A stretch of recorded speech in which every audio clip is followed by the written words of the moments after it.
This video will show you how to teach concepts and behaviors to a dog and the various stages of learning that your dog will experience. Choose a time when your dog is calm and has few distractions. Setting the environment so that you are the most interesting thing around is key to achieving focus at the early stages. Plan in advance what you want to achieve and keep it simple. Break down complex behaviors into smaller aims. Pay attention to your dog's response. The dog will offer new behaviors, so even if this is not what you want exactly, do not punish him or tell him off. Just be patient and try to lure him to what you need. Play on strengths, not weaknesses. Do not introduce commands at first because your dog will not understand. We think we are getting a message across, but this is not the case. For example, if we want him to sit, instead of telling him to sit, place a treat just over his nose for him to sniff and then slowly move your hand so that the dog needs to lift his head backward. The dog will naturally sit to be more comfortable. This is when we reward. You need to reward the dog at the exact moment that they offer the desired behavior. Don't forget that at the first hint of the behavior, we need to mark.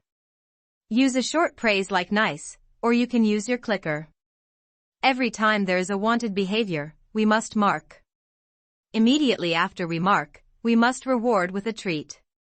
Every time they hear the mark, a treat must follow.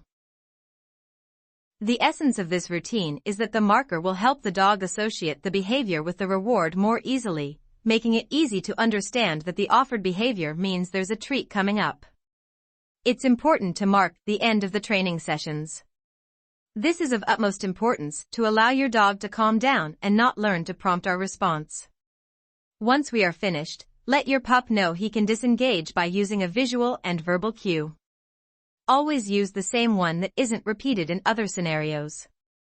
For example, you can say, "It's over now," and show your dog your empty hands to indicate the end of the training.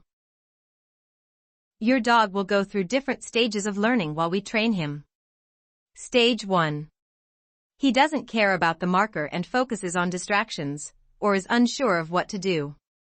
Don't lose faith, try and plan how to get him to offer the behavior by luring and time marking better.